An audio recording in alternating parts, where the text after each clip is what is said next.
Hello everybody and welcome to Biz Buzz Thursdays here on The Crunch. As always, our focus is on business, finance and the economy. And boy, is there a lot to talk about. There's been so much happening on the financial scene. We thought it would be a good idea to get an expert to help us understand exactly what is going on.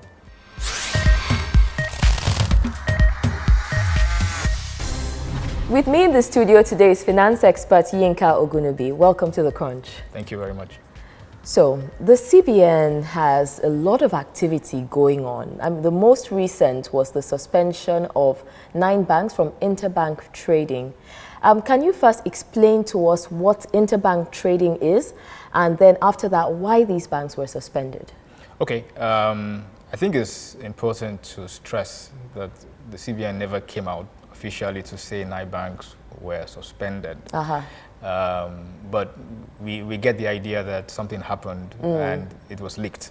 The interbank FX market is basically where all the banks come and they deal. It's, so you have what you call dealer banks, and they come into the market with their customers' orders to deal on FX. So the action of the CBN effectively prevents this bank to bring their customers' orders to the interbank FX market so that they can deal, which is why you found the reaction of the market by the further... The Naira depreciated again. The Naira weakened significantly, yes. Now, what are the implications of this for the banks?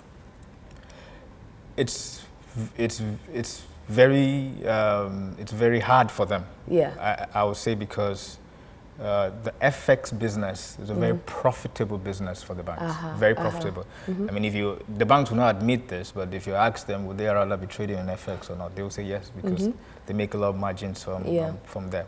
It's also very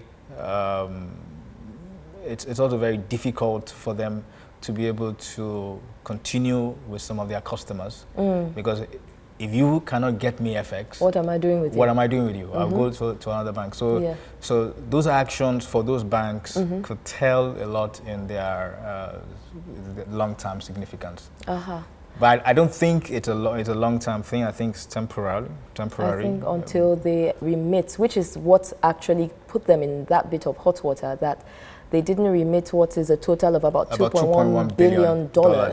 From the dollars, not Naira. Not Naira, from the LNNG, NLNG, And I know that one of the banks has said, look, we usually would, but we need to hold on to this money because, like you said, we have things to do. Some others have remitted. It's caused such a flurry of activity. So why didn't they just do what they had to do from the onset? Why wait until now there are penalties? Yes, the banks. Sometimes it can be difficult if you're trying to balance things up. I'm trying to be very objective here on behalf of the banks. Now, they were in a position where they had this cash, because this cash was in their possession. There was this process where they had to send it to the TSA. And then somewhere in between, there were mix-up of information whether or not the NMPC was part of TSA. So there was that, a bit of mix-up. But everything was cleared up when the federal government said everything has to go. And they got caught up in there.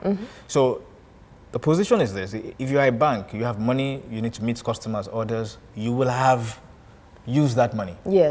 So you are looking at getting new orders, to be able to then eventually pay. And somehow, with the scarcity of FX, they got mixed up with all that. And I think that the CBN gave them a long time to be able to remit that money back to them. And remember, it's not like the CBN is going to keep that money in the in the CBN. It's going to take the money back into the market to fund the FX market. So $2.1 billion, which is about 800 something billion Naira, significant amount of money for the CBN to want to move. You might want to question whether it was right for the CBN to have done what they did.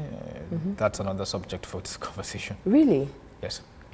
In what sense would it not be right then?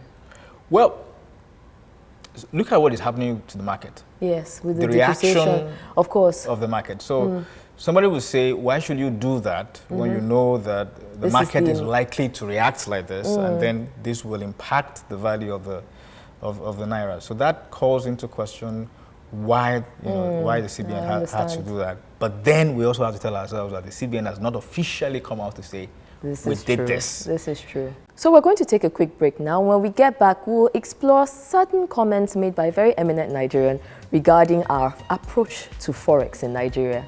Don't go anywhere, guys. We'll be right back.